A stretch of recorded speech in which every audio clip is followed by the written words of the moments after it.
There it is. All right, there. So we're ready and we're off. Tanya, chapter.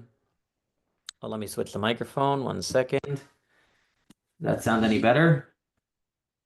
Well, you probably couldn't tell a difference. Okay, so Actually, no, it is better. no. It was you're echoing. You sound like you're in a stadium. All right, how about now? Is it good now? No, I mean, before you said that, you 1 second. sounded, How about now? Is it okay now? yes, much better. All right, now it's good. All right, these fancy microphones have a bunch of settings, and I'm not always sure I'm on the right setting. Okay, so we're good now? Yes. Yes. Okay, good. All right.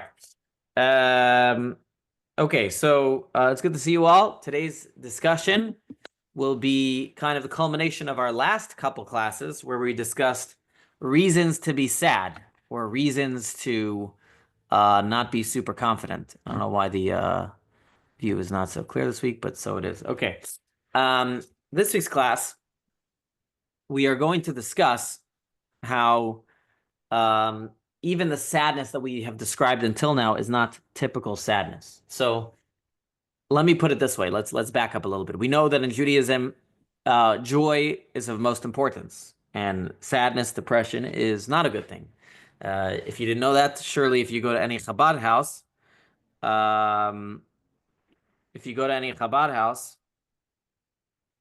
um, you know that. You know we're big into joy. That's a big thing. So the question is, the last couple chapters to start off with the premise. Let's start off with the premise. If you have trouble feeling spirituality, you need to kind of break yourself. Just like a tree, it says, if the log is too big, you need to break it up into smaller pieces so it can burn. If you're having trouble feeling passion towards God, so you've meditated about God and you thought about God and you're still not feeling that passion, what might be required is your body's course. You need to break it. The problem with that is when you break it, and we go through all these different meditations that we've discussed in the previous chapters, if you do them properly, you will be broken to some extent and you will be sad. And how is that going to be conducive to your service of God? And so the Tanya is going to have two answers to that question. But first, let me preface with a story that brings up this question as well, in a really fascinating way. So the story is told there was a great chassid, a great follower of the Alter Rebbe, the first Chabad Rebbe, the author of the Tanya. His name was Rabbi Shmuel Munkes. And one day it was Tisha B'Av. Now, if there's ever a sad day on the Jewish calendar, it's Tisha B'Av. Tisha B'Av, the day when we mourn the destruction of the two temples and the curse that the Jews would not enter the land of Israel for 40 years. It's a day of bad things, and so we mourn. And so this was in the shul of the Alter Rebbe, in the synagogue of the Alter Rebbe, and people were being um, uh, people were being a little too sad in the synagogue. And Rabbi Shmuel Munkes didn't like it. He didn't like it. It was too sad. So he started throwing like beans or whatever in the synagogue to lighten up the mood. He started throwing things around. And there was another Rebbe visiting the shul at that time, and he said, for people like this, the temple was destroyed. So the next day, the Alter Rebbe goes with a walk with this other Rebbe, and they go into the forest, and they see there's Rabbi Shmuel Munkes, the one who was throwing the beans yesterday, is sitting in his talis and sitting on an ant pile while the ants are biting him, and he's crying over the destruction of the temple. And the Rebbe looks at the Alter Rebbe and says, oh, for people like this, the temple was rebuilt. So here you have one guy that one day everybody's too sad and he's throwing beans, and the next day he himself is sitting on an ant pile. So what's going on here? Why the change? The answer is because there's sadness and there's sadness. That's going to be the second answer to Alter Rebbe. The first answer is different. We'll get to that soon. But the other answer is there's sadness and there's sadness. Can anybody here think about different types of sadness that may have a different types of effects? Anybody? Any thoughts? Um, so there's temporary sadness that is basically based on an event that happened to you, but that's, it's going to pass. But there are people that are sad all the time. And that's a problem. I mean, that's a problem because um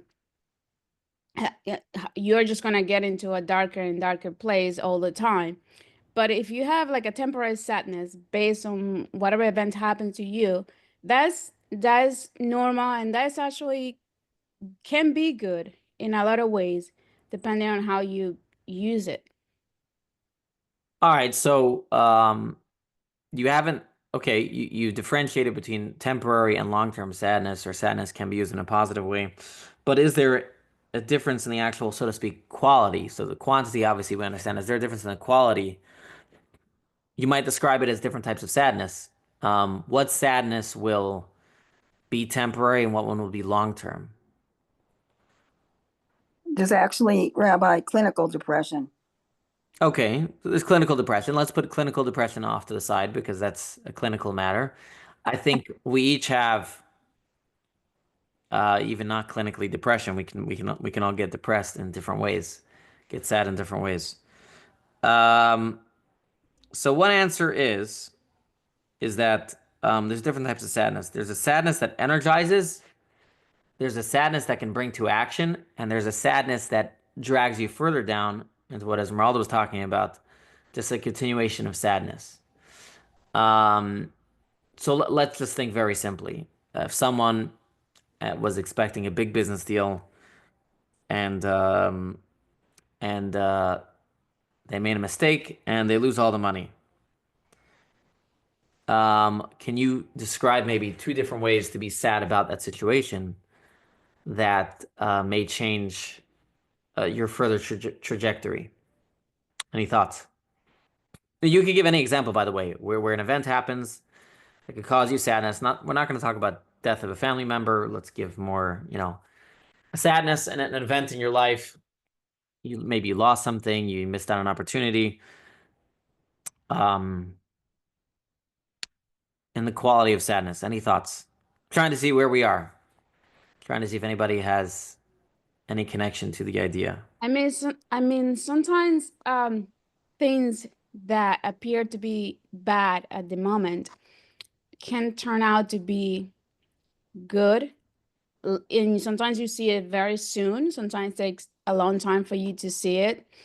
Like, for instance, the other day I was driving, and I missed my turn because I have the GPS like silent. And so I wasn't sad, I was annoyed by that situation. And then I realized that that road was actually closed farther. Farther down. Yeah, so I was like, oh, well, this was actually good because it saved me time because I will be stuck in there. So sometimes you see, and obviously that doesn't cause me sadness whatsoever, but it's something that is annoying.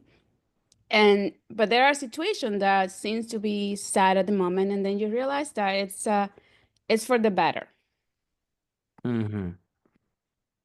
Yeah. Yeah. So that's something we could tell ourselves to cheer ourselves up when something bad goes down. Um, I guess what I'm trying to get to is the quality of the sadness itself, right? So let's say you lose at the big business deal, you could be sad for a moment, then you could tell yourself, I'm sure God has a bigger plan. What I'm trying to get to, and everything everybody's saying is true so far, but what I'm trying to get to is there a quality in the sadness itself that may define one as a unhealthy sadness and one as a healthy sadness? Now, I'm using the same word sadness. Really, I would use different words. But let's say under the general umbrella of sadness, there's different types of sadness. Any thoughts? Um, I can think of people that usually make a big deal out of nothing, and they get very emotional and and sad about that situation, and it's there's nothing productive about that. And there are legitimate sadness that something that happened, like your business deal, like maybe you lost money, maybe you made someone, your investor, lose money, and that is a bigger situation. But you see, and you see this often, a lot of people get sad for things that there's literally no reason for you to be sad about. It's just normal little things that happen in life. So, Right. So let's give an example. Someone who's an entrepreneur, and that they fail at something early on in the stages. A good entrepreneur will continue to the next stage, and let's assume they were sad over that failure to some extent. They invest a lot of time and effort in it. What's difference in the quality? Let me describe more. There's a difference in feeling. There's a sadness that drags you down, and there's a sadness that makes you want to do something about it.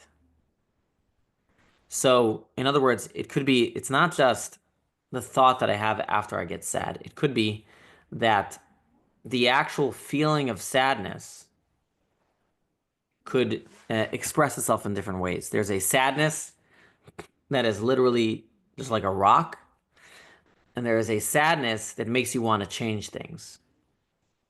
Any thoughts on that?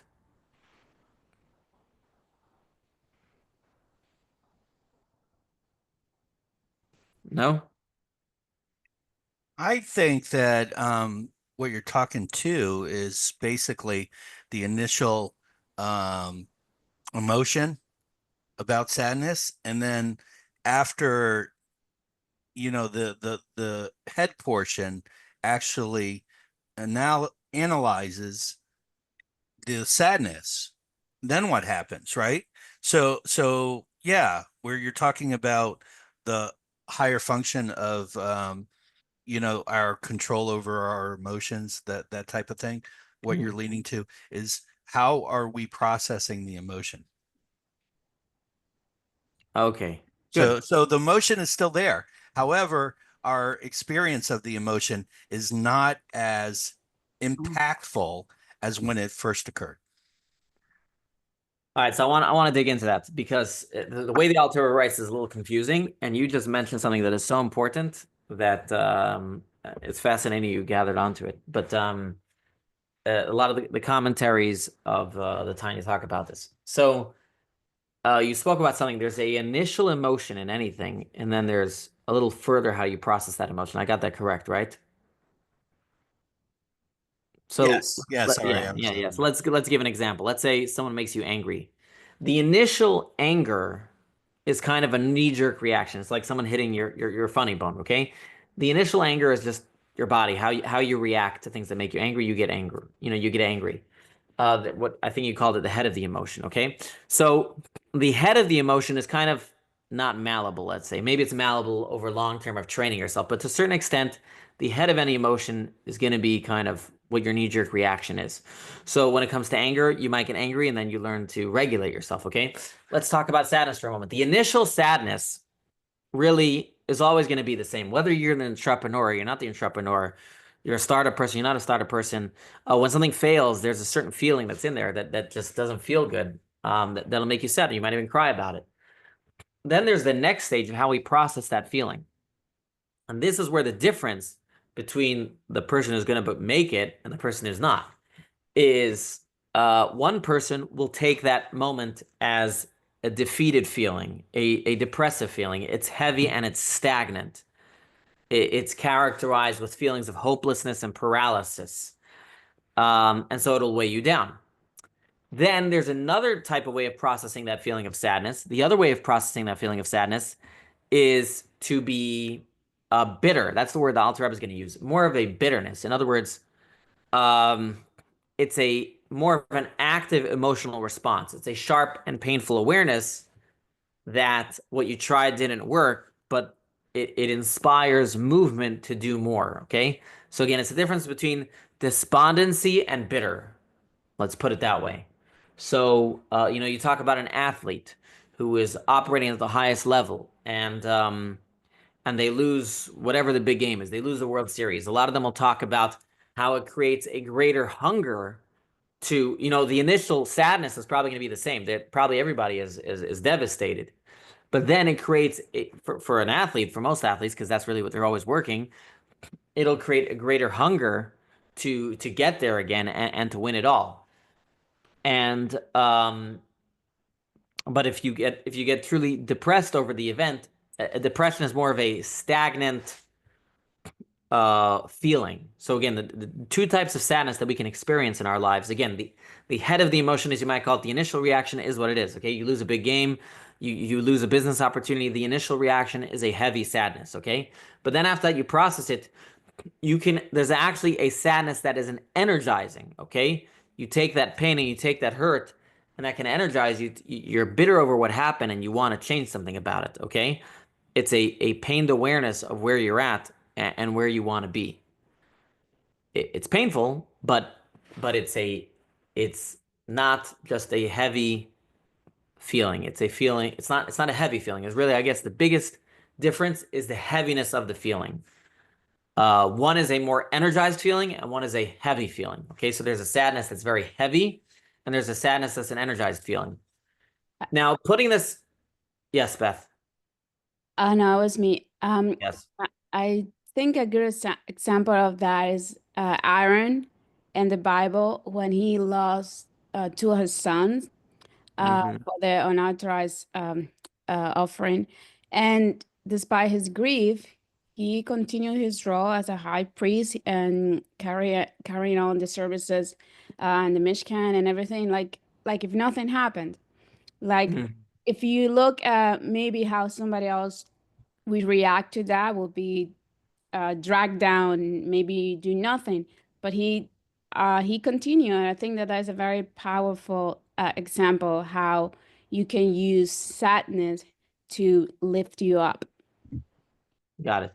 Yeah, and again, over there, the initial reaction would have been shock, which is what he was. He was quiet, which is, could be the same as everybody else, but then it's how you process it afterwards.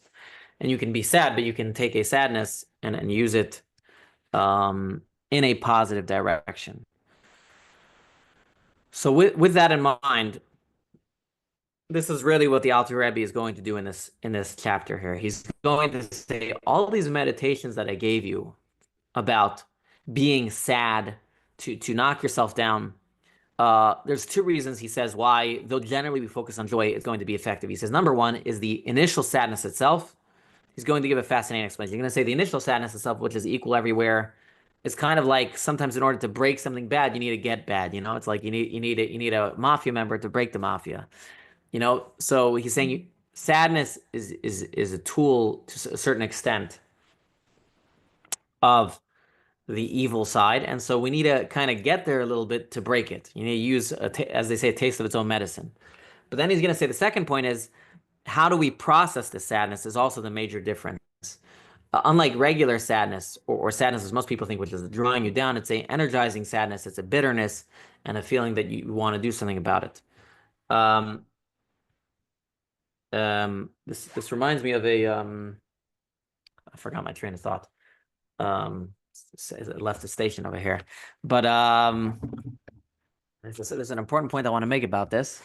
The sadness that is energizing is I don't know. Let's read a little bit, and then we'll get to it. But that's really, we have to remember, and that's why it was so good that Adam told us that idea. Is there's the initial sadness, and that's why the Alter Rebbe basically gives two reasons why sadness here.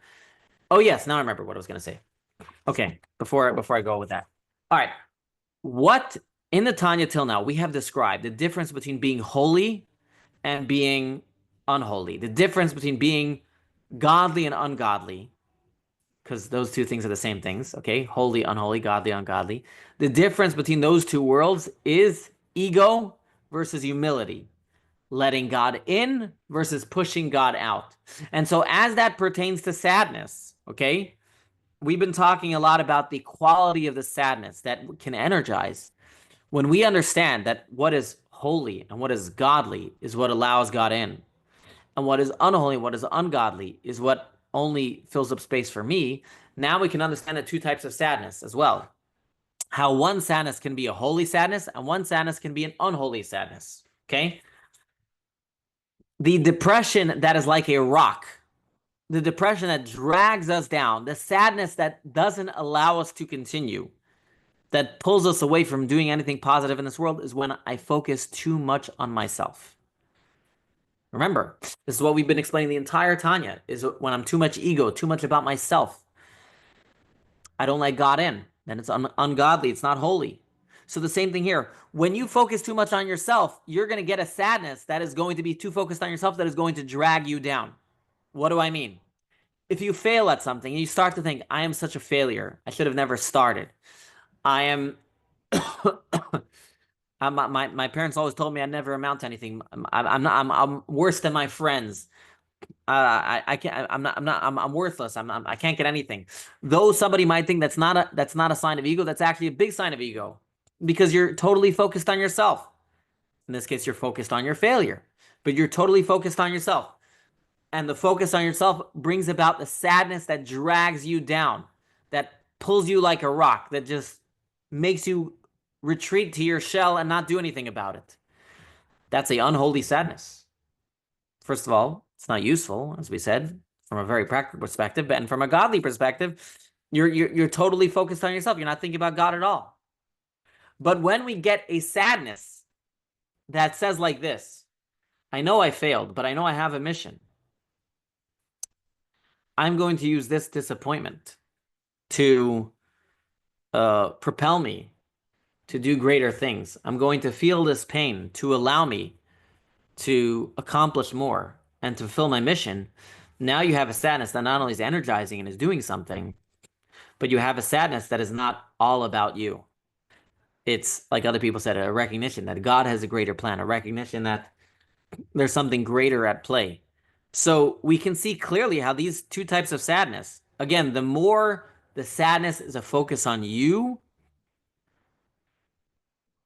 the more depressing it's going to be, and the further it's going to drag you down. And that's going to create a type of sadness that is going to be very unhealthy for you and for what you can accomplish in life. But if the sadness that it's going to bring is a sadness that focuses less on you and what your mission is and what you're needed for and God's plan, that will bring about a sadness that is not truly sad. It's actually more bitter and energizing sadness, a heartfelt contrition, right? You're contrite. Let's think about an example. If I have a moral failing, okay, let's go with that. Let's go with a simple example. Let's say I have a moral failing. There's some sin that I did, and I start to judge myself. I'm a terrible person. I can't believe I did that. I'm just the worst of the worst. Do I have no moral compass? Do I have no self-control? Again, all the focus on yourself is going to pull you down and you're not going to get anywhere. But if you think about, wow, I cannot believe that I did such a thing, that I sinned against God or I sinned against people in such a manner. It's so disturbing to me that I've had such a failing, and I need to change that. It's such an uncomfortable place to be, and I know that God has given me the ability and the power to change and to be something different. And I'm just so sad that I've upset and disappointed these people. Again, when there's the focus on others, either the other people that you hurt or God, that allows the space for you to change yourself. It allows the space for you to tell yourself, though I have a problem here, there is a future. There is something that can be done about it. There is an action. It's a sadness that brings to an action to change. But when you have a sadness that is completely focused on yourself, it will drag you down and it will not lead you to any change. Someone writes here, so according to Tanya, what makes a person being able to use sadness to lift them up or drag them down is based on how humble or egocentric you are. Basically, yes. All good things come when we have less ego.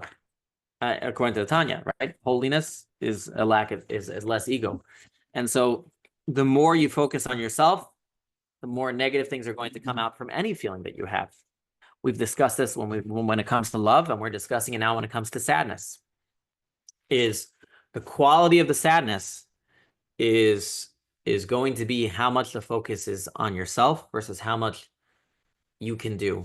You know, it reminds me, there's a famous story. Someone once came to the altar of the first Chabad Rebbe, And he was complaining to Alter Rebbe. He had very bad business at that time, and he was complaining about all his obligations and all the people he employed. And he was very distraught.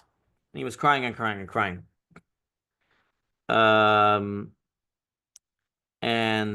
But his complaint was really based on all the people he employs and all the charity that he was giving. And he was very sad about it.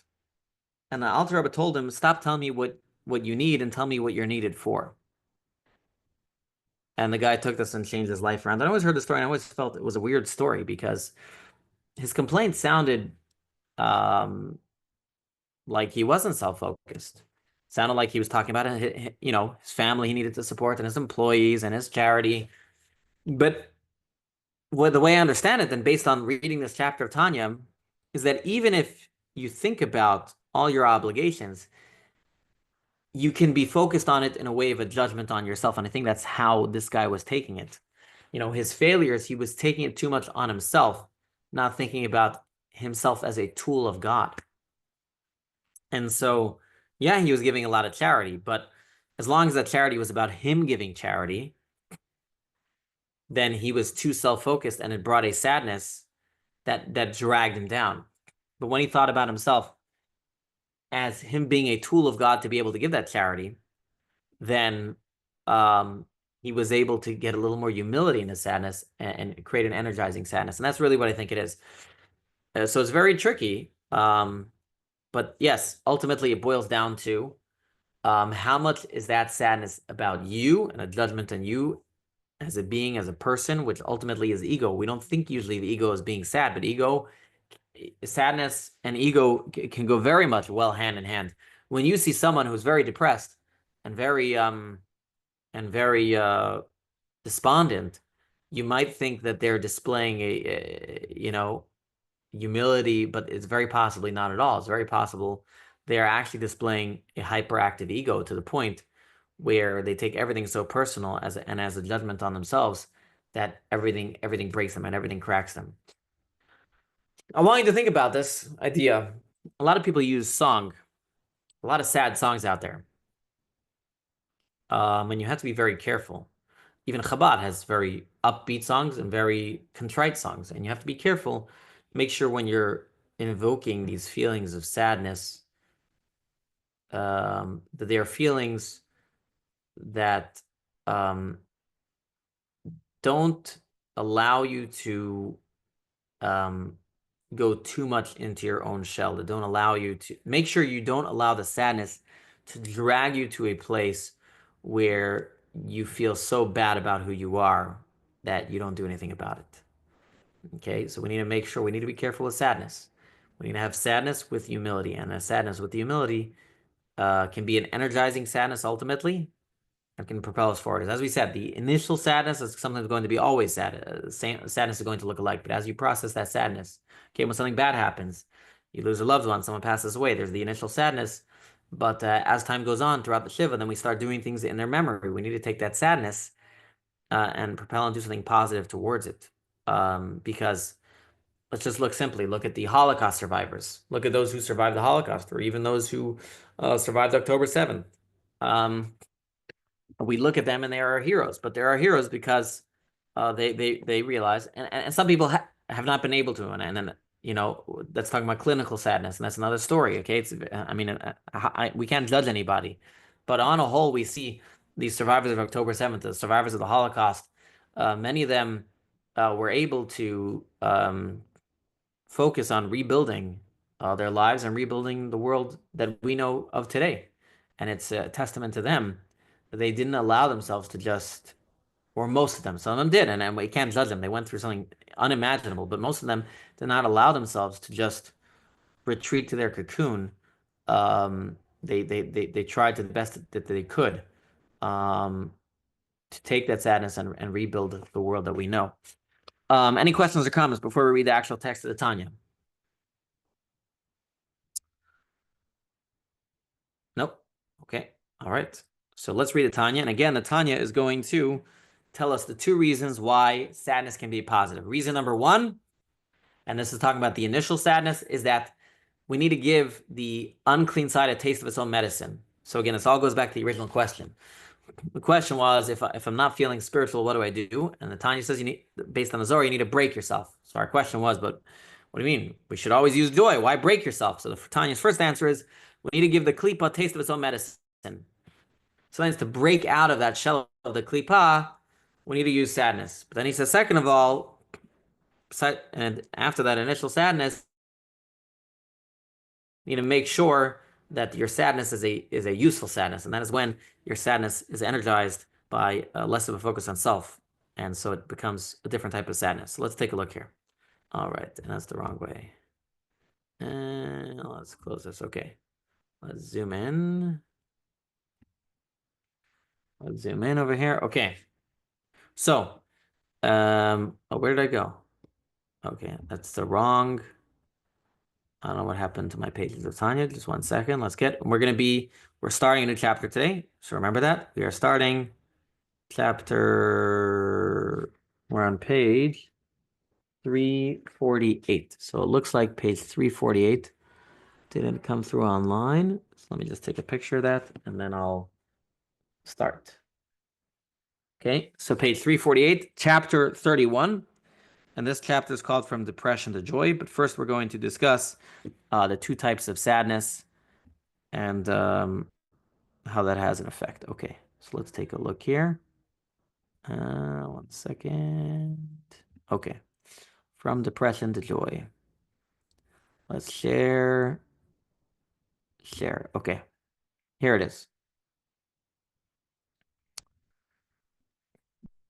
All right. Tanya, okay, in chapters 29 to 30, the Tanya taught us a series of humbling meditations aimed at solving the problem of Timtum Halev, spiritual insensitivity. This chapter continues along the same theme. We will also learn how to come out of a negative state of mind and use humbling thoughts to propel us to positive and a joyous state of mind. And so he continues. Now he says, now, even if you spend an hour or two delving into the above concepts in the chapters above, and remember, so what were the chapters above? The chapters above were different meditations aimed at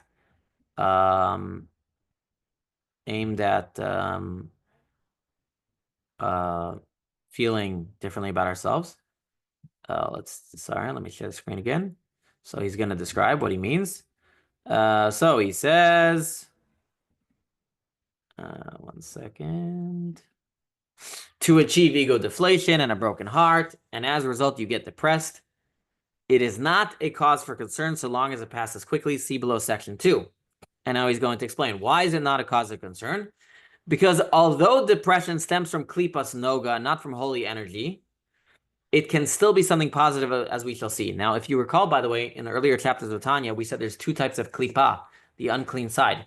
There's shalosh klipot atameot, the 3 unclean forces of the klipa. Those are total evil. But then there's klipat noga. Klipat noga are things that are malleable, things that could be negative, could be positive. So he's saying here that depression itself comes from klipat noga, but that means there is a little bit of light in it. It can be redeemed. So he's going to explain. Before explaining how depression can have a positive result, Tanya first brings proof that it doesn't come from a holy energy. So he's going to explain, how do we know holiness is joyous?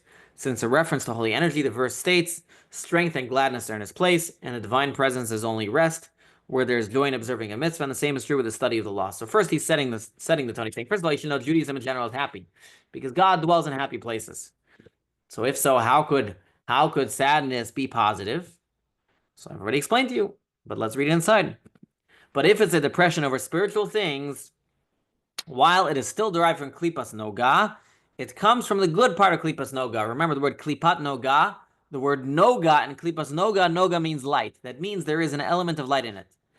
The fundamental difference between holy energy and klipa energy is that klipa is obsessed with self, whereas holiness is willing to transcend self.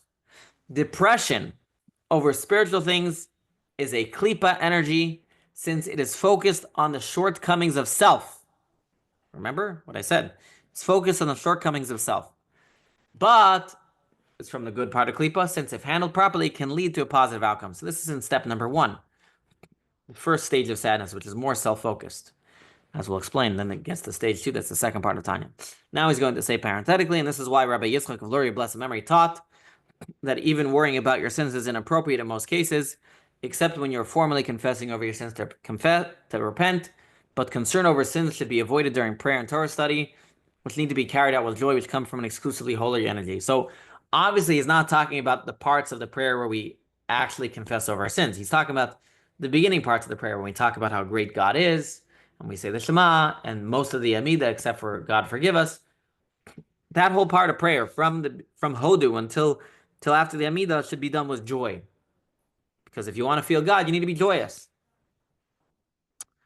It's sad that most people come to the synagogue on the day of the years when we have a little more sadness in the prayers, when we're talking about our sins. Yom Kippur. By the way, even Rosh Hashanah doesn't have a lot of sadness, which is a discussion for another time. But it's truth. Prayer is supposed to be a happy time. You're supposed to feel joy and connection to God.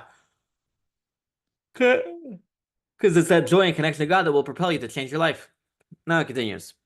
If depression over your spiritual standings comes from klipa, how could it be a positive thing? So he continues, nevertheless, despite this depression stemming from the klipa, the way to subdue the sitra achra is, in fact, through unleashing an identical or similar energy back on it. That's what I said earlier. You got to give it a taste of its own medicine. As our sages of blessed memory said about Ovadia, the Edomite convert, who predicted the downfall of Edom, that from the forest itself comes the handle of the axe which chops down the tree. So what this is talking about is there was a great, we have the lines taste of our own medicine, but our sages have been saying that for a long time.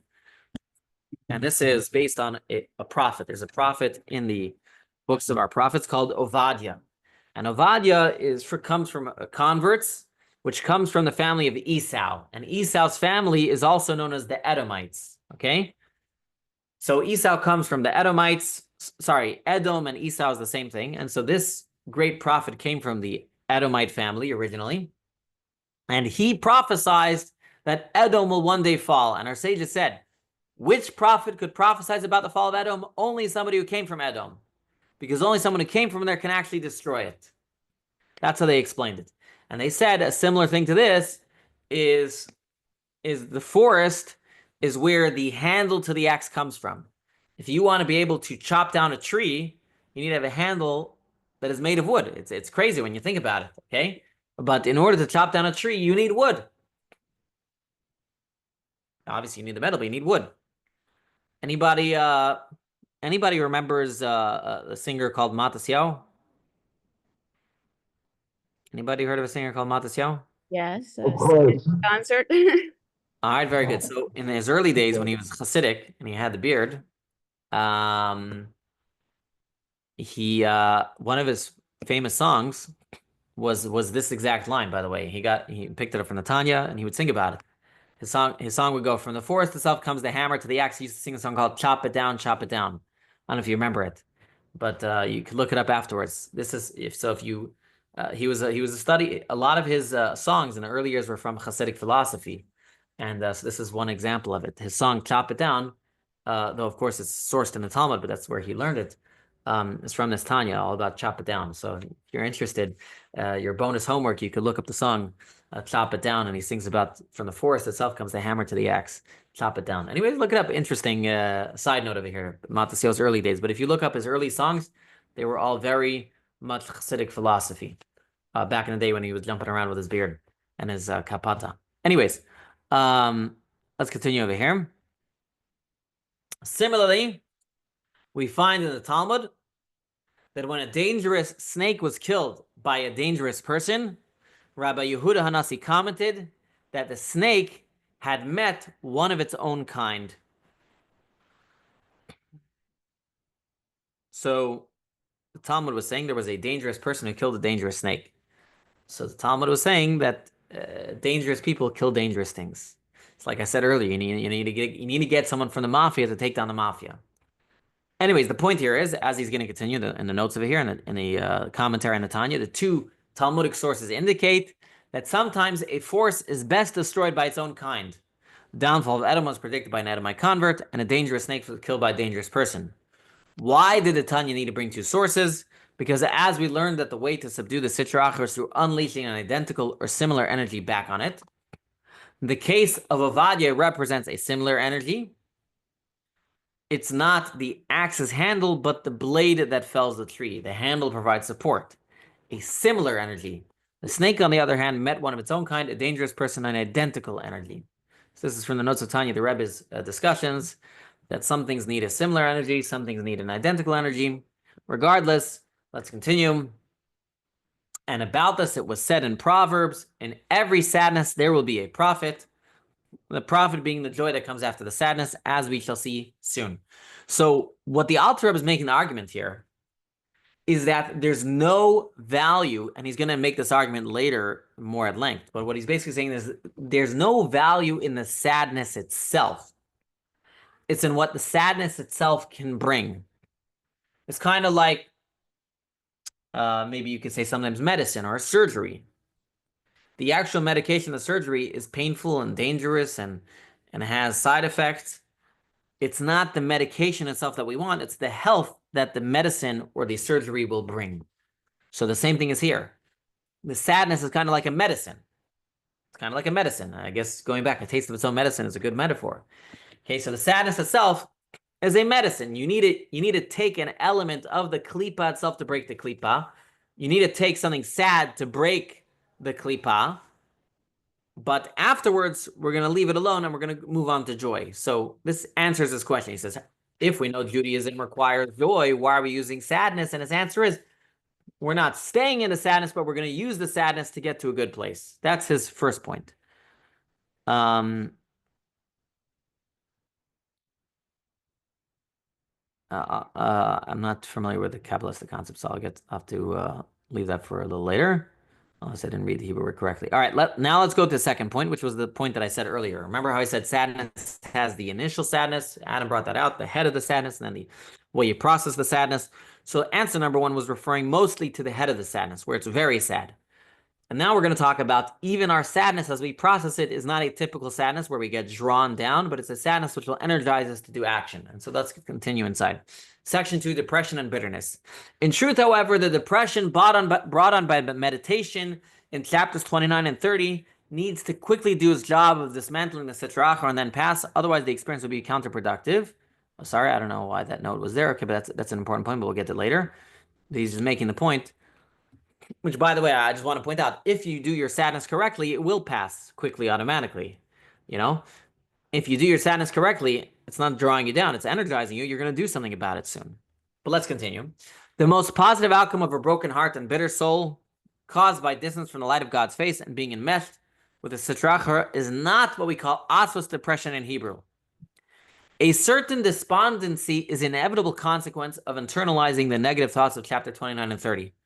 But if these meditations are done sincerely and correctly, atzvos depression will be transmuted to a more productive form of negativity, which the Tanya will refer to merirus as bitterness. Again, whatever language you want to use in your English language, that's okay.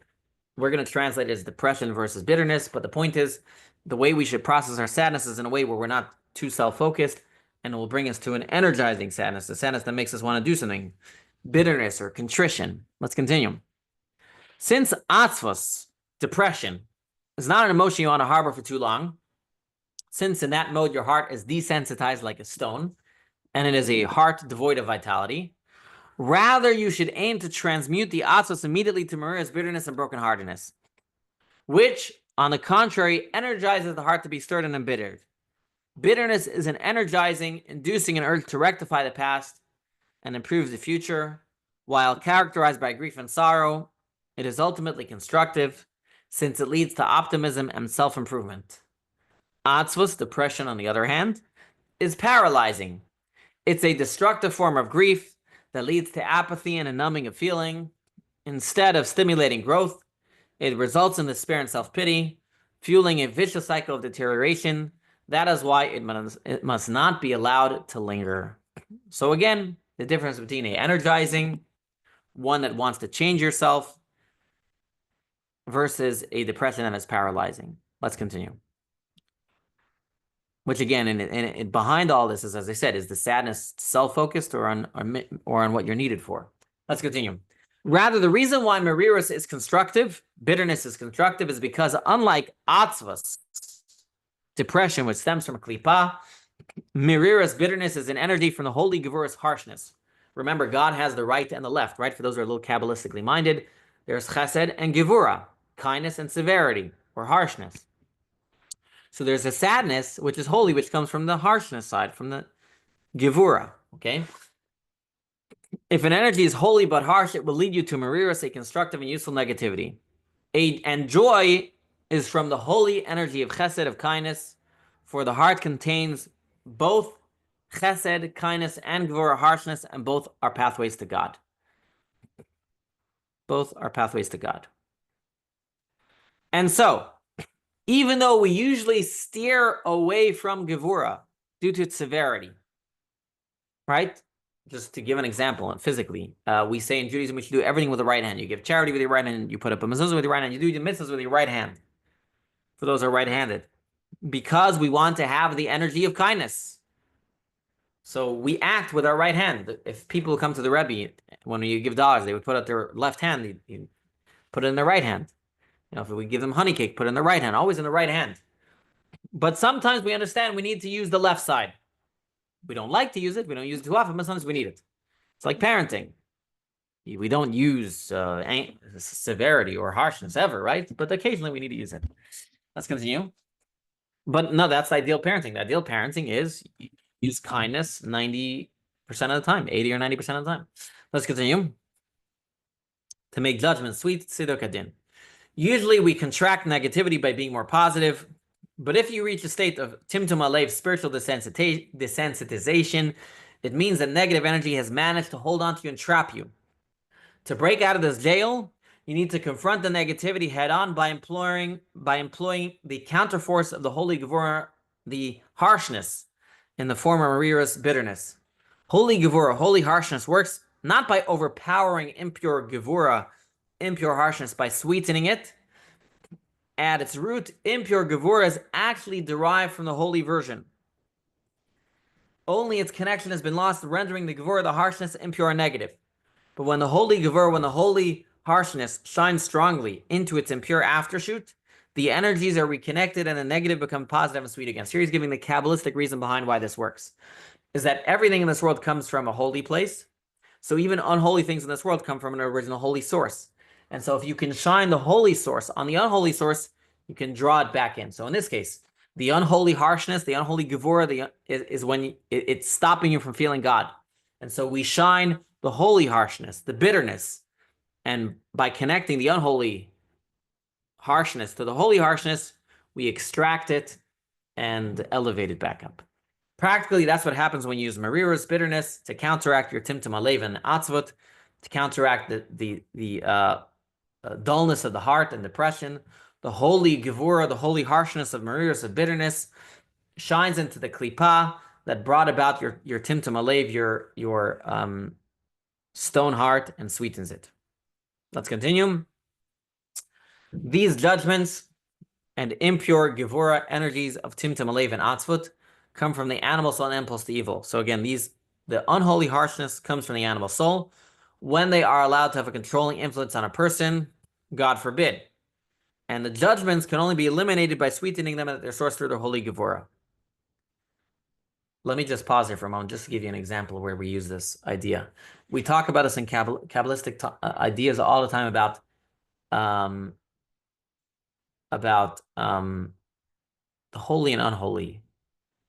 It says there are 5 powers of holy and 5 powers of unholy harshness. Okay, 5 powers of holy. Sorry. Yeah. There's 5. There's 5 on each side. Why? Just like a hand has 5 fingers, there's 5. And a lot of times we talk about sweetening the judgment, elevating the judgment. That's why we dip apples in honey. That's the idea, is sweetening the judgment. So in this case, we're using the holy harshness to elevate the unholy harshness. Just to give you another place where we do this, on Passover, the afikomen, Kabbalistically, we split up the afikomen into 5 pieces. In fact, if you take your afikomen and you split up into 6 pieces, you put away a piece. And one of the ideas there is as well is to have the 5 powers of kindness to elevate the 5 negative energies of judgment. I'm just giving you you'll see the number 5 a lot in Judaism, and now you'll know why. Just like the hands of 5 fingers, it says there's 5 powers of kindness and 5 powers of harshness. And there are a lot of things that we do to elevate the 2. Just another thing, as we're talking about this, in those who are Kabbalistically minded, Chabad as well, we never go like this. We never totally enmesh our hands. It's considered messing energies, okay? A lot of people like to go like this. You have to do it correctly. We always mess up our hands. So like the Rebbe used to put his hands like this a lot, okay? Or the Rebbe used to go, I think, like this, okay? He would never fully enmesh his hands like this because it's considered enmeshing two energies incorrectly. Kindness, harshness. Anyways, just giving you some food for thought, some interesting things as you may see it as it goes around. Either way, as it pertains to us, we're going to use the harshness, the good harshness to elevate the bad harshness. Bad harshness is, the bad power of harshness is the power that causes your heart to be a stone, and the good harshness is the feelings of contrite and bitterness. Let's continue. Therefore, our sages of blessed memory taught, a person should always make his good, angry at his impulse to evil, arousing whole counterpart. Always doesn't mean all the time. Rather, whenever you see that your soul needs it, because it is trapped in a negative energy. However, generally speaking, an ideal time to do this, which for most people is a particularly appropriate time, is when you're depressed in any case, either due to material circumstances or you're simply depressed without any obvious reasons. Then it's an ideal time to transmute the depression into something positive. So Adler was saying a very interesting thing. He's saying, in general, we shouldn't be employing bitterness, contriteness, generally. But he's just saying, first of all, if you need it, you need to do it. And he says, second of all, if you're sad anyways, if let's say your team lost the Super Bowl or the World Series or the Stanley Cup, when you're sad, now is a time to transmute that sadness into an energized bitterness over your spiritual state and to bring you to a place where you're going to do more positive things. Let's continue. Practically speaking, you do this by becoming an expert accountant mentioned above, i.e. to have sessions of serious introspection. To carry out our sages' advice mentioned above, a person should always make his impulse to good angry at his impulse to evil, and this way you will rid yourself of your depression over material circumstances. So it's another interesting way to get rid of our depression over material circumstances is by using our moments of depression over material problems as a moment to bring ourselves to be sad over our spiritual state and less sad and more bitter and contrite. So in summation, we discussed today how and when sadness can be positive, how number one, from the forest itself comes the hammer to the axe. The bitterness is the tool and is the harshness of one can elevate the harshness of the other. And second of all, we discussed the idea that sadness itself can be characterized in two different ways. A depression that is like a rock, and that happens when we're too self-focused. An ego type of sadness will not bring us to doing anything positive. An ego type of sadness will just keep pulling us down and we're not going to do anything. It's like when people say they can't get out of bed. Then there's a type of sadness that we've been discussing here, a energizing sadness, when I focus less on myself and focus more on the situation, or focus more on God and the people around me and how it's such a sad thing and I can rectify it. That's a sadness that I can bring to action. And so I hope each and every single one of us never has any cause to be sad, but if we do, we'll make sure not to use the ego sadness. We'll use the good sadness, and that will always bring us to a better place. Thank you for coming, and we'll see you next week for Tanya. And if you can make it, tomorrow night we have a class on Pesach.